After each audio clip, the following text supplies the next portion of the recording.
Hello friends, welcome आप सभी का जीके इन्फो ट्यूबर में। और कल हमने बात की थी हमारे ईवीएस के फर्स्ट टॉपिक के बारे में, इकोलॉजी और उसके टाइप्स वगैरह के बारे में।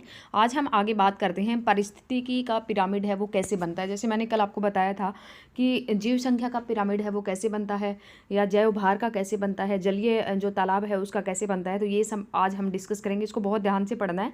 और ये पारिस्थितिकी के जो पिरामिड है ये बहुत इंपॉर्टेंट है। इसके अंदर इसमें से क्वेश्चन आपको जरूर देखने को मिलेगा।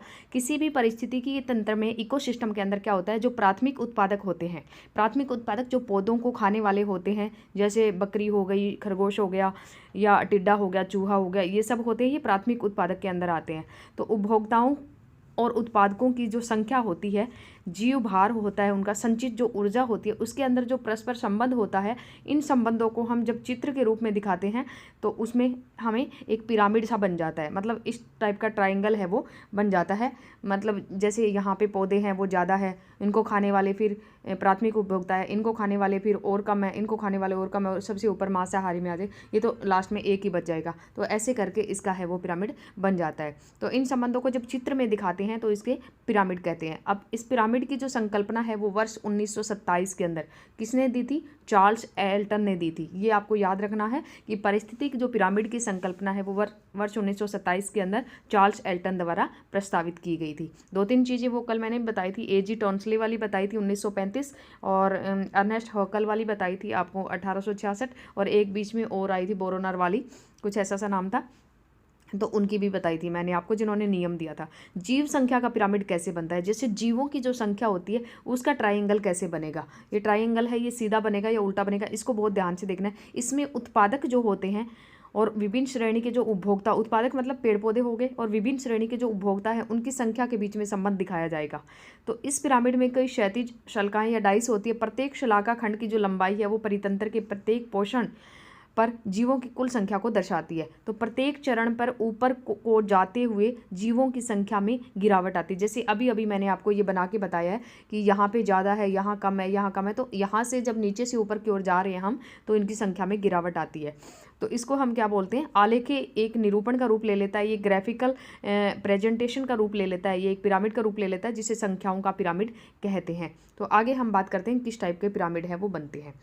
तो घास स्थल और फसल जो स्थल है, तालाब पारिस्थितिक तंत्र में प्राथमिक उत्पादकों की संख्या वो सबसे ज़्यादा होती है। जैसे घास स्थल में क्या होगा, घास बहुत ज़्यादा होगा, फसल होगा तो वहाँ फसलें बहुत ज़्यादा होगी। तालाब में क्या होगा, तो उसमें भी प्राथमिक उत्पादक हैं, उनकी संख्या सबसे ज़्यादा होती है, क्योंकि सीधे पिरामिड के आधार पर उनको दिखाया जाता है। इसको सीधा बोलेंगे जो मैंने अभी आपको बना के बताया था, और उल्टा वो होगा जिसमें टॉप के ऊपर ज़्यादा होंगे, सबसे नीचे एक होगा, तो वो उल्टा पिरामिड होगा। तो इसको सीधे पिरामिड के आधार पर दिखाया जाएगा। जबकि विभिन्न श्रेणी के उपभोक्ता है वो जीव जंतुओं की संख्या है वो क्रमशः घटती जाती है।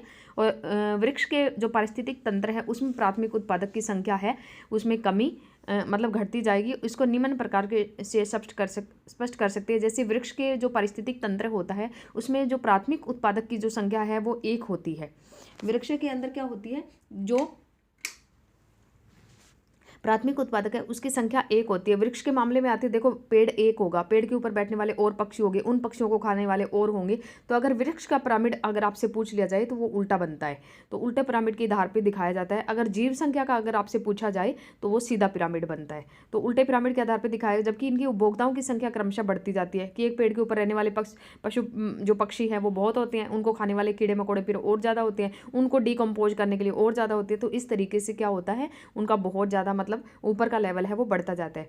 तो वृक्ष पारितंत्र की अगर बात आती है तो उल्टा बनता है, और जीव का अगर पूछा जाए तो सीधा बनता है। वृक्ष पारितंत्र परजीवी परितंत्र का उदाहरण है, और परजीवी परितंत्र में जीव संख्या का पिरामिड है वो उल्टा बनता है। तो ये वाली बात है वो आपकी बहुत इंपॉर्टेंट आपने रखनी है, परजीवी वाली और वृक्ष वाली। उसके बाद में वृक्ष परितंत्र में जीव संख्या का पिरामिड है वो कैसे बनता है ये मैंने आपको बता दिया। उसके बाद आता है जीव भार। इसमें क्या होता है, जीव भार में जीवों का भार देखा जाता है, उनका मास देखा जाता है।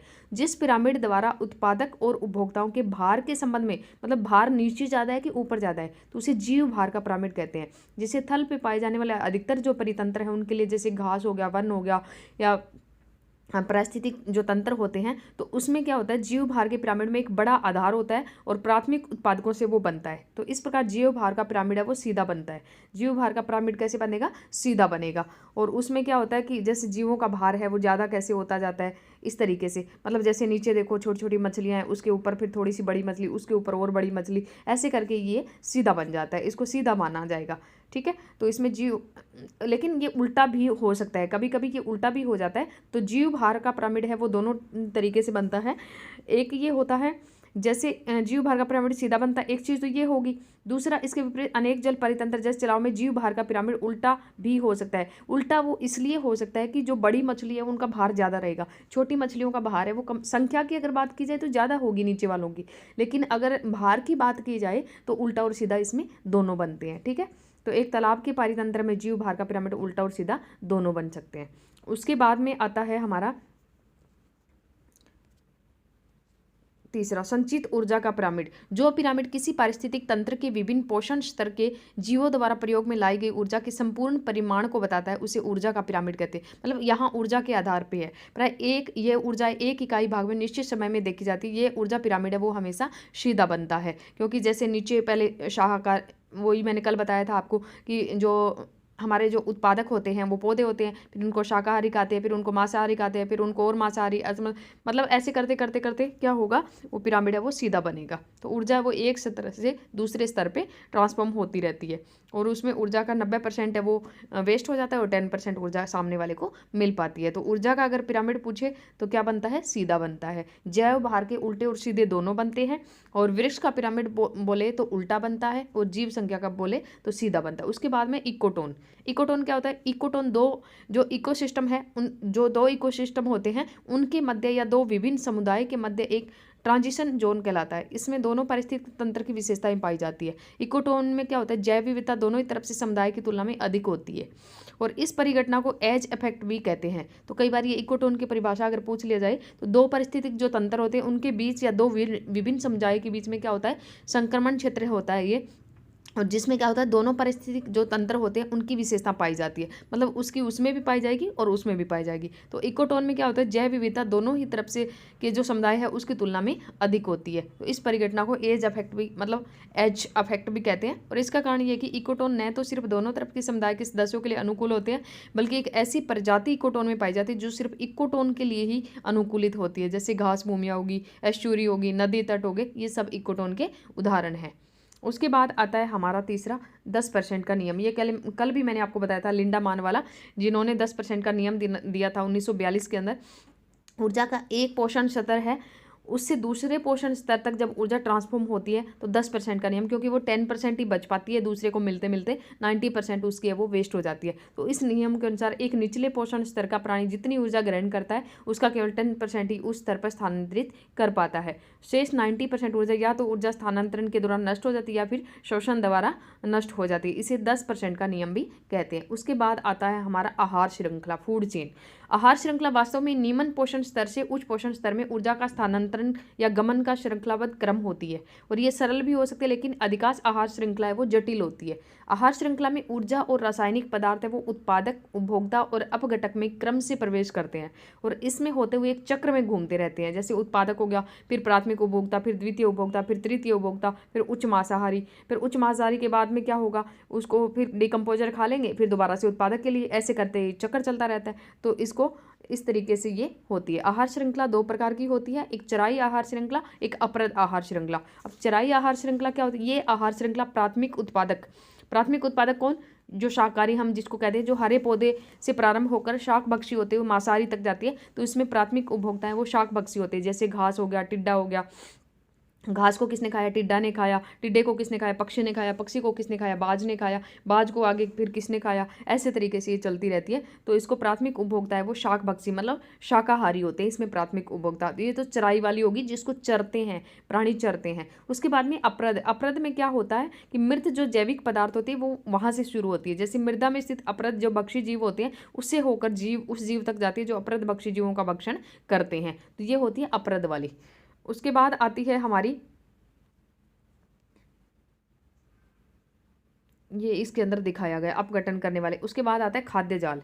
खाद्य जाल कैसे होता है? प्राकृतिक जो पारिस्थितिक तंत्र हैं उसमें आहार पोषण संबंध अधिक जटिल हो सकते हैं, और क्योंकि आहार है वो ऊर्जा के स्थानांतरण या मतलब ट्रांसफॉर्मेशन और गमन की प्रक्रिया है वो कई परस्पर संबंधित और परस्पर गुंथी हुई आहार श्रृंखलाओं से होकर संपादित होती है, इंटरलॉक होता है ये आपस में। तो इसको खाद्य जाल भी कहते हैं, खाद्य जाल की संज्ञा देते हैं। यह स्थिति उस समय संभव होती है जब कई प्रजातियों के जंतु एक ही प्रकार के जीवों या पौधों का भक्षण करते हैं और एक ही प्रकार के सदस्य कई प्रकार के जीवों और पादपों का भक्षण करते हैं। जैसे मान लियो शेर को लोमड़ी नहीं मिली तो वो किसी और को खा लेगा, और जैसे मेरे उसको हिरण मिल गया तो वो हिरण को खा लेगा। तो आपस में एक दूसरे को कोई कुछ भी खा सकता है, उसको बोलते हैं खाद्य जाल। मतलब एक जाल सा बन जाता है। जैसे इसमें देखो खाद्य जाल कैसे होता है, जैसे बीज है, बीज को टिड्डे ने खाया, टिड्डे को गोरिया ने, गोरिया को लोमड़ी, लोमड़ी को शेर ने खाया। लेकिन लोमड़ी को बाज भी खा सकता है, उल्लू को भी बाज खा सकता है, और जैसे चूहा है, चूहे को उल्लू खा सकता है। ऐसे करके घास को चूहा खा सकता है, घास को टिड्डा भी खा सकता है, घास की पत्तियां होती है और बीज को गिलहरी भी खा सकती है। ऐसे करके मतलब खाद्य जाल आपस में कोई किसी को भी खा ले, उस तरीके से मतलब एक जाल बन जाता है, उसको बोलते हैं खाद्य जाल। और श्रृंखला क्या होती है? एक श्रृंखला से शाकाहारी, फिर मांसाहारी, फिर मांसाहारी, फिर मांसाहारी, इस तरीके से होता है। और खाद्य जाल में क्या होता है? ये मिक्सचर सा रहता है, कोई किसी को भी खा सकता है, मतलब जो खाने वाला होता है, इस तरीके से जो शाकाहारी मांसाहारी मिक्स रहते हैं। परिस्थितिक निके क्या होता है? निकेत में क्या होता है कि जितने भी हमारी, जैसे एक तो होता है आवास, आवास में तो जितनी भी प्रजातियां रहती है, लेकिन एक निकेत के अंदर एक ही प्रजाति मिलेगी आपको। प्रजाति के अंदर, आवास के अंदर कई सारी प्रजातियां मिलेगी, और एक प्रजाति का काम क्या है, वो सर्वाइव कैसे कर रही है, किस तरीके से काम कर रही है, वो सब क्या आता है? निके में आता है। इसका प्रयोग सबसे पहले किस बंदे ने किया था? तो ग्रीनेल्स है, इन्होंने इस नाम का यूज़ किया था। इन्होंने विभिन्न प्रकार की जाति और उपजातियों की स्थानीय वितरण व्यवस्था को इसी माध्यम से निरूपित किया था। तो पारिस्थितिक निकेत कहते हैं, इसमें जो भी जाति प्रजाति है या कोई भी है, तो वो अपना, उनका एक व्यवसाय क्या है, किस तरीके से वो अपने आप को सर्वाइव कर रही है, काम क्या करती है, उनका एक प्रोफेशन है। तो एक निकेत के अंदर एक ही प्रकार की प्रजाति पाई जाएगी। उसके बाद आगे आता है हमारा जैव आवर्धन। जैव आवर्धन की प्रक्रिया है, उसके द्वारा प्रदूषकों का जो सह केंद्रण आहार श्रृंखला है वो एक जीव से दूसरे जीव और दूसरे जीव से तीसरे जीव में होता रहता है। जैव आवर्धन मतलब एक दूसरे के अंदर केंद्रण चलता रहता है। इससे प्रत्येक पोषण स्तर पर जीवित जीवों के शरीर में हानिकारक जो प्रदूषक होते हैं उसकी और शांदन की क्षमता में वृद्धि होती है। शांदन मतलब उनको ऑब्जर्व करने की, उनकी जो क्षमता होती है उसमें वृद्धि होती है। और जो हानिकारक और जो विषाक्त प्राणी होते हैं या पदार्थ जो होते हैं हमारी खाद्य श्रृंखला के अंदर प्रवेश करते हैं, चूँकि ये आसानी से डिग्रेडेशन योग्य नहीं होते हैं, जिसके कारण ये प्रत्येक पोषण स्तर पर संचित होने लगती है। और मनुष्य है वो एक ओमनीवोरस है, मतलब सर्वाहारी प्राणी है, वो तो मांस भी खा लेता है और शाकाहारी भी है, जो सभी पोषण स्तर से भोजन प्राप्त करता है। और मानव के अंदर जो विषैले पदार्थ है उसका संचयन की संभावना है वो सबसे ज़्यादा होती है। तो जैव आवर्धन क्या होता है? इसकी प्रक्रिया वो प्रदूषक जो होते हैं, जो भी प्रदूषण फैलाते हैं प्रदूषक, उसका जो संकेंद्रण होता है, जो आहार श्रृंखला है, उसका एक जीव से दूसरे जीव और दूसरे से तीसरे जीव आदि के अंदर मतलब होता रहता है। जैसे हमने कोई भी हानिकारक चीज़ खा ली, वो हमारे अंदर आ गई, तो इससे हमारा क्या हुआ? पेट खराब हो जाएगा या हमारी बॉडी खराब हो जाएगी। तो इस तरीके से एक दूसरे के अंदर वो चलती रहती है। उसके बाद आता है जैव समूहन। जैव समूहन में क्या होता है? इस प्रक्रिया के अंतर्गत प्रदूषक जितने भी होते हैं उसको पर्यावरण से आहार श्रृंखला के माध्यम से, जो फूड चेन होती है हमारे, उसके माध्यम से जो पहला जीव होता है उसमें कंसंट्रेशन में, उसके कंसंट्रेशन में वृद्धि होती है। तो ये जैव समूहन क्या दर्शाता है कि प्रदूषकों का जो खाद्य श्रृंखला में प्रवेश है वो कैसे होता है, ये सब चीज़ें दिखाई जाती है। वो किस तरीके से वो प्रवेश करते हैं खाद्य श्रृंखला के अंदर, मतलब कौन क्या चीज़ खा रहा है। उसके बाद में जैव सूचक प्रजातियाँ। तो ऐसे जीव वैज्ञानिक प्रक्रम समुदाय और प्रजातियाँ हैं जो किसी पर्यावरण की गुणवत्ता और उसमें समय के अनुसार आने वाले परिवर्तनों को दर्शाती है। जैव सूचक प्रजातियाँ कहते हैं बायो इंडिकेटर। ऐसे जीव होते हैं कुछ वैज्ञानिक प्रक्रम के अंदर जो आते हैं, समुदाय या ऐसी कोई प्रजातियां होती हैं जो पर्यावरण की गुणवत्ता और उसमें समय के अनुसार आने वाले परिवर्तनों को दर्शाते हैं। उससे हमें पता चल जाता है कि हमारे पर्यावरण में होने क्या वाला है। तो ये जैव सूचक प्रजातियां होती है कुछ एक, जैसे विशिष्ट प्रजातियां होती है तो विशिष्ट पर्यावरणीय दशाओं जैसे मृदा और शैल प्रकार को इंगित करते हैं। भाई मिट्टी है वो किस टाइप की है, यहाँ पे जैसे मिट्टी के कीड़ों को देख के हमें अंदाजा लग जाता है कि किस टाइप की मिट्टी है, जो इस टाइप के कीड़े इसके अंदर पैदा हैं, तो इसको बोलते हैं जैव सूचक प्रजातियाँ। आगे आता है हमारा प्रभावी प्रजातियाँ। विशेष प्रजातियाँ तो विशेष चीज़ को बताती है। उसके बाद में आता है प्रभावी प्रजातियाँ, डोमिनेंट स्पीसीज, जो किसी क्षेत्र में बायोमास और जीवों की संख्या की दृष्टि से महत्वपूर्ण योगदान देती है। वो क्या करती है? किसी भी क्षेत्र के अंदर जो बायोमास है या जीवों की जो संख्या है उसकी दृष्टि से महत्वपूर्ण योगदान देती है।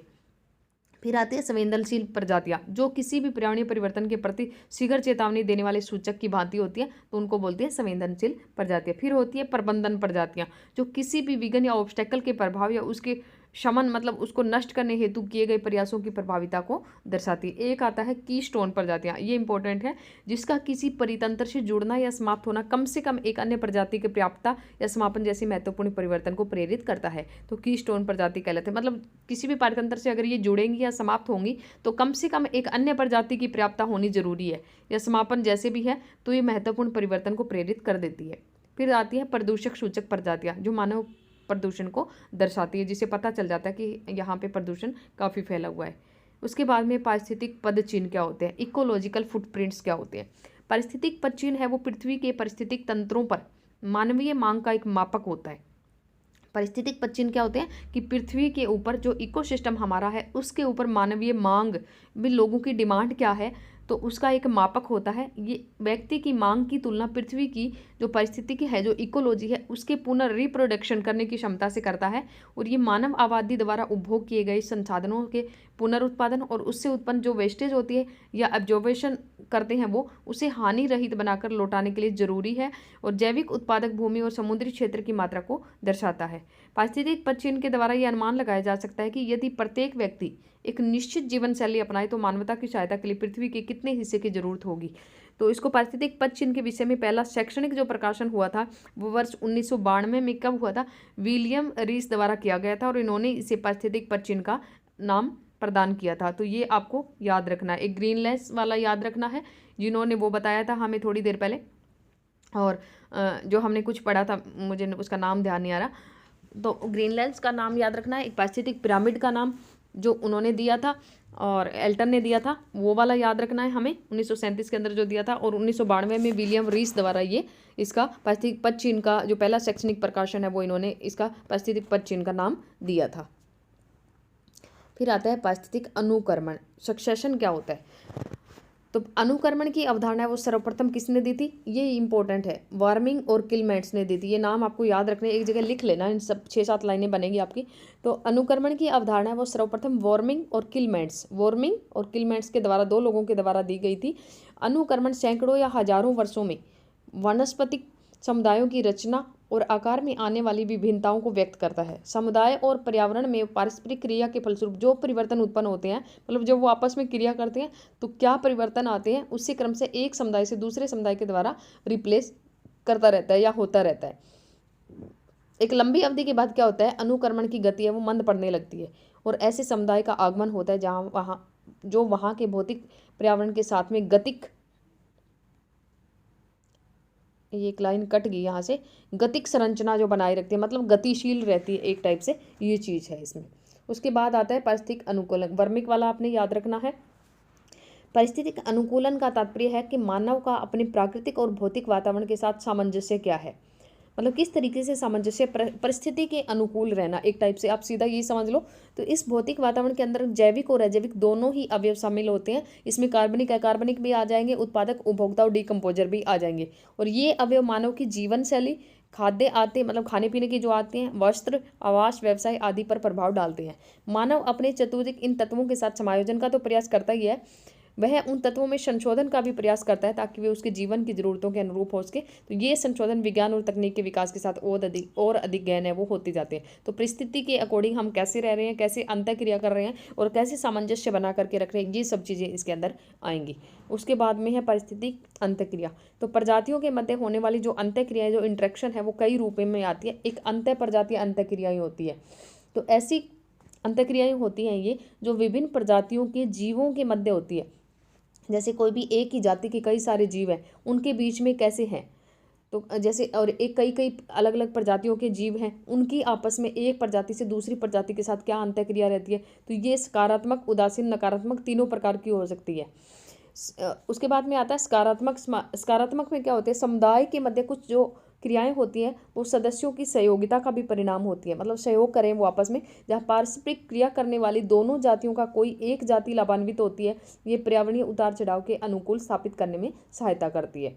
तो ये क्या होती है, सहभोजिता जैसे आ गई। तो दो जातियों के बीच में एक ऐसा संबंध है जिसमें एक जाति लाभान्वित होती है जबकि दूसरी जाति को सामान्य स्थिति में न तो लाभ होता है न हानि, जैसे पक्षियों का वृक्ष के ऊपर आश्रम। तो पक्षियों को तो लाभ हो रहा है, लेकिन वृक्षों को तो उससे कोई लाभ नहीं हो रहा, ना कोई उनको हानि हो रही है, और पक्षी हैं वो अपना घोंसला बना के अपना आश्रम बना लेते हैं। तो ये होता है सहभोजिता। उसके बाद होता है सहोपकारिता, मैटुलेंट। इस समुदाय में दो जातियों का सहयोग होता है जिसमें दोनों सहोपकारी हैं वो लाभान्वित होते हैं, इनमें दोनों को लाभ होता है। ये इकार मतलब दोनों तरीके से है, ये परस्पर क्रियात्मक साहचर्य है, न कि केवल साथ रहना। तो ये इनका मतलब इसमें क्या होता है कि इसका उदाहरण हम नाइट्रोजन से ले सकते हैं, यौगिकीकरण करने वाले बैक्टीरिया राइबोजियम, समुद्री एनीमोन हो गया, लाइकेन हो गया, कवकमूल हो गया, हर्मिट केकड़े हो गया, ये सारे के सारे आपस में एक दूसरे को सहयोग करते हैं।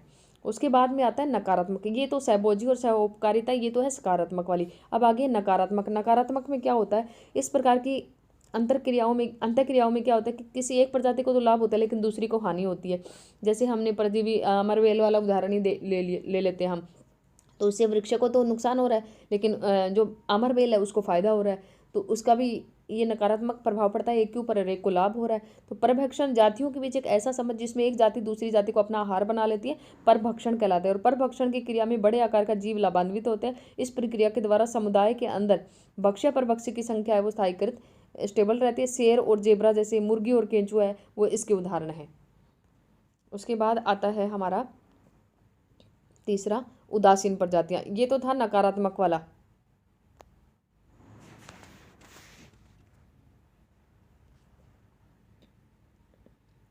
उदासीन अंत्य प्रजातियां, अंत्यक्रिया। इस प्रकार की अंत्यक्रियाओं में क्या होता है, एक सकारात्मक देख ली हमने, परभक्षण वाली नकारात्मक देख ली। अब उदासीन में क्या होता है, लाभ हानि कुछ मतलब दिखता ही नहीं है इसमें। इस प्रकार की अंत्यक्रियाओं में किसी भी प्रजाति को प्रत्यक्ष रूप से न तो कोई लाभ प्राप्त होता है न कोई हानि प्राप्त होती है। लाभ या हानि अप्रत्यक्ष रूप से ही प्राप्त होती है, जैसे प्रतिस्पर्धा, आपस में उनके अंदर प्रतिस्पर्धा पाई जाती है। कॉम्पिटिशन, जहाँ दो अलग अलग प्रजातियों की आवश्यकता एक जैसी होती है और उस आवश्यकता की पूर्ति हो तो वो आपस में प्रतिस्पर्धा करते हैं, क्योंकि वातावरण में उनकी आवश्यकता की जो पूर्ति है उसकी क्षमता सीमित होती है, तो उन दोनों में आपस में वो रहती है। उसके बाद में पारस्परिक क्रियाओं के कारण जाति ए और जाति बी, पारस्परिक क्रियाओं की प्रकृति इसमें क्या होती है। सहोपकारिता में क्या होता है, ये दोनों पॉजिटिव है। सबसे पहले तो ये देखना ए भी पॉजिटिव है, बी भी पॉजिटिव है, तो ए और बी दोनों के लिए लाभदायक है, दोनों को लाभ हो रहा है एक दूसरे से, दो इकट्ठी रहती है। सहभोजिता में क्या होता है, एक को कोई नुकसान नहीं हो रहा और ना कोई लाभ हो रहा है, लेकिन एक को लाभ हो रहा है, तो ए के लिए लाभकारी है वो, लेकिन बी पे कोई उसका प्रभाव नहीं पड़ रहा है। तीसरा हो गया परजीविता। परजीविता में क्या होता है कि जैसे एक प्रकार की जाति है वो पॉजिटिव है लेकिन दूसरी को नकारात्मक प्रभाव पड़ रहा है, इसलिए वो दूसरी नकारात्मक है, जैसे अमरवेल वाला ही लगा लो आप। परभक्षण में भी यही होता है, एक पॉजिटिव है और एक नेगेटिव है, ए के लिए लाभदायक है लेकिन बी का अवरोध करना, तो मतलब बी को नुकसान हो रहा है। और लास्ट वाली आती है उदासीन, जो प्रतियोगिता करती है, तो दोनों ही ये नकारात्मक टाइप की होती है, दोनों के नकारात्मक प्रभाव पड़ते हैं, ना तो लाभ होती है ना हानि होती है, लेकिन दोनों के अंदर नकारात्मक प्रभाव पड़ते हैं। फिर आता है कीस्टोन प्रजाति। ये मैंने आपको पहले भी बता दिया कि किसी समुदाय में पाए जाने वाला ऐसा जीव या उसकी प्रजाति जो प्रभाविता के दृष्टिकोण से ज़्यादा महत्वपूर्ण नहीं है, लेकिन समुदाय की प्रक्रियाओं में इसकी भूमिका इतनी महत्वपूर्ण होती है कि इनकी अनुपस्थिति में पूरा समुदाय अस्थिर हो सकता है। इन्हें कीस्टोन या कुंजीशिला प्रजाति भी कहते हैं। जैसे किसी वन के मूल वृक्षों के परागण के लिए आवश्यक जीव है वो कीस्टोन प्रजाति है। किसी वन, जो कोई भी वन है उसका मूल वृक्ष है, उसका परागण अगर करना है, उसके लिए जो आवश्यक जीव होते हैं अगर वो नष्ट हो गए तो वो पूरा का पूरा वातावरण ही खराब हो जाएगा वहाँ का। तो ये कीस्टोन प्रजाति होती है जिनके बिना बहुत तगड़ा इफेक्ट होता है। अंतरा प्रजातीय अंतःक्रिया, ये जात एक ही प्रजाति के अंदर रहती है, मतलब वो उसमें तो क्या थी, भिन्न भिन्न प्रजातियां थी, ए और बी, जैसे हम मान के इंट्रा का अंदर एक ही प्रजाति के अंदर आपस में। तो अंतरा प्रजातीय अंतःक्रिया ऐसी क्रियाएं हैं जो एक ही प्रजाति के जीवों के मध्य होती है। तो इसमें क्या होता है, इसके अंतर्गत जीवों के समाज या समुदाय का स्त्रीकरण जीवों के कई समूह में किया जाता है। जैसे चींटियों की जनसंख्या है तो उनकी रैंक और जाति के आधार पर रानी, सैनिक, कामगार आदि समूह में बांट सकते हैं हम, क्योंकि जैसे एक चींटी रानी होती है, एक सैनिक होती है जो पुलिस की तरह पहरा देती है बिल के पास में, कुछ काम करती है वो कामगार होती है। तो चींटियों की संख्या को उनकी रैंक और जाति के आधार पर बांटा जा सकता है, तो उसकी एक सामाजिक सोशल इफेक्ट होता है इस चीज़ का, तो वो एक ही जाति के अंदर होती है, तो अंतरा प्रजातीय कहलाती है। फिर होता है सामाजिक पद सोपान। ये भी एक स्त्रीकरण है जिसमें किसी एक जीव का अन्य जीवों पर प्रभुत्व होता है।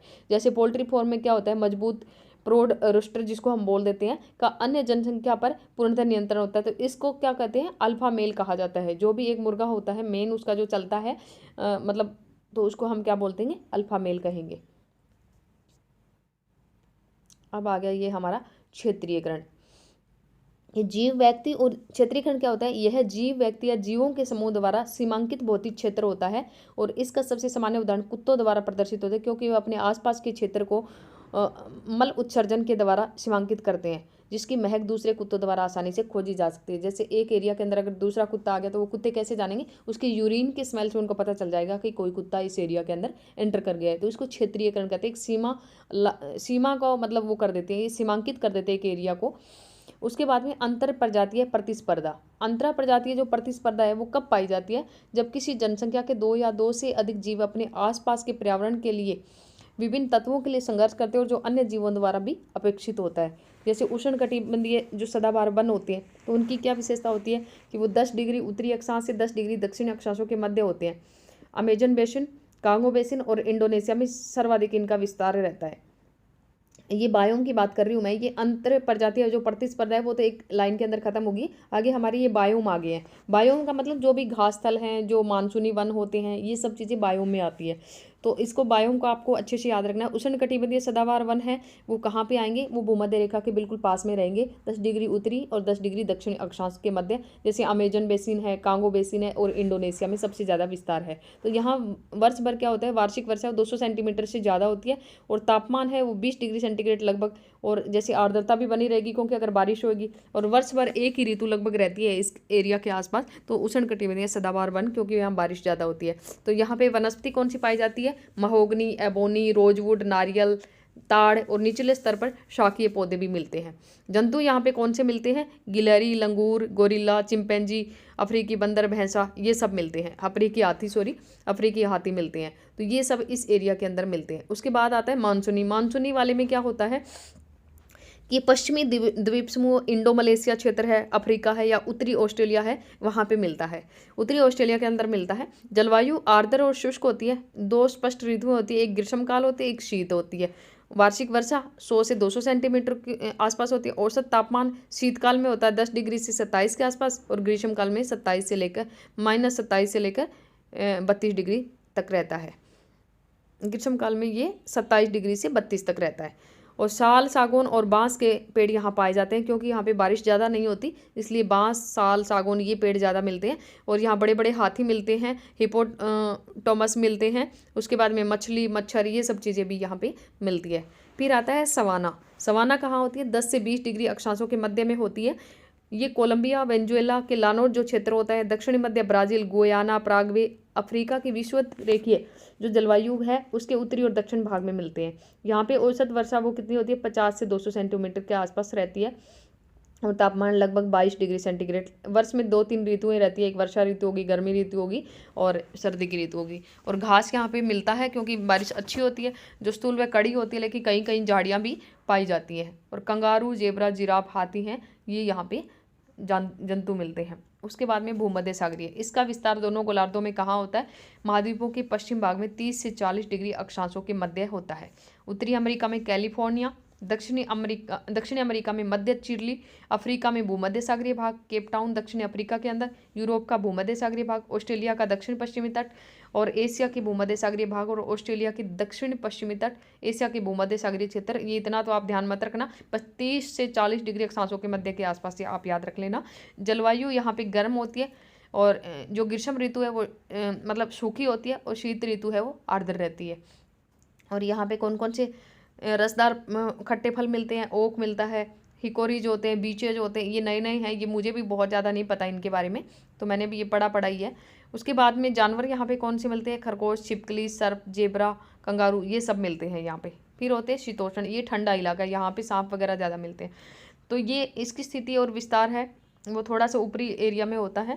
तो ऑस्ट्रेलिया में जैसे डांडस है, अफ्रीका में वेल्ड है, दक्षिण अमेरिका में पंपास है, ये शीतोष्ण घास के मैदान है। उत्तरी अमेरिका में प्रेरी है, यूरोपिया में स्टेपी है, ये सब होते हैं। ऑस्ट्रेलिया में डांस नहीं है, ये डाउन्स है। तो जलवायु यहाँ पे कैसी रहती है, 25 से 70 सेंटीमीटर के आसपास वर्षा रहती है, लेकिन घास की प्रमुखता है, कहीं कहीं पेड़ भी मिलते हैं। हिरण, एमू, ऑस्ट्रिच का मतलब शुतुरमुर्ग, रिया, बाज, भेड़िए, ये सब यहाँ पे मिलते हैं। उसके बाद में कोणधारी वन जो टैगा वन रहते हैं उस तरीके के स्थिति और विस्तार है वो उत्तरी अमेरिका और यूरेशिया के आसपास रहती है। उपध्रुवीय क्षेत्र के अंदर होता है, ये ऊपर की तरफ रहता है। और यहाँ पे बारिश है वो 50 से 200 सेंटीमीटर के आसपास होती है। और यहाँ पे कौन कौन से पेड़, जैसे पाइन हो गया, लार्च हो गया, कोणधारी मतलब शंकुधारी पेड़ मिलते हैं ऊंचाई वाले, स्प्रूस हो गया, फर हो गया, ये मिलते हैं। और यहाँ पे लाल गिलहरी, बाज, भालू, कैरिबू ये मिलते हैं। कैरिबू का नाम पूछा जा सकता है, तो इस तोषण में मिलता है कोणधारी में। फिर आता है टुंड्रा। टुंड्रा की क्या होता है कि टुंड्रा का विस्तार है वो ऊपर की साइड रहता है। स्थिति और विस्तार अलास्का, कनाडा के सुदूर उत्तरी भाग, यूरोपीय, रूस और साइबेरिया के उत्तरी भाग व आर्कटिक द्वीप के आसपास इनका रहता है। और इनकी जलवायु जो वार्षिक वर्षा है वो 40 सेंटीमीटर से कम, तापमान है वो 10 डिग्री सेंटीग्रेड से कम रहता है। और यहाँ पे काई और लाइकेन जैसी वनस्पति मिलती है। ध्रुवीय भालू और रेडियर कैरिबू यहाँ भी मिलता है। कैरिबू शीतकोणधारी में भी मिलते हैं और टुंड्रा में भी मिलते हैं। फिर आता है सागरीय मतलब समुद्री। इसमें सागर तल से लेकर सागर तली तक का जलीय भाग शामिल होता है। इसके दो भाग हैं, एक प्रकाशित बायोम ऊपरी पेलेजियम और जिसकी गहराई 200 मीटर तक होती है, एक निचला पेलेजियम जिसकी गहराई है वो 200 सेंटीमीटर से लेकर सागर तल तक, जिसको नितलीय बोलते हैं।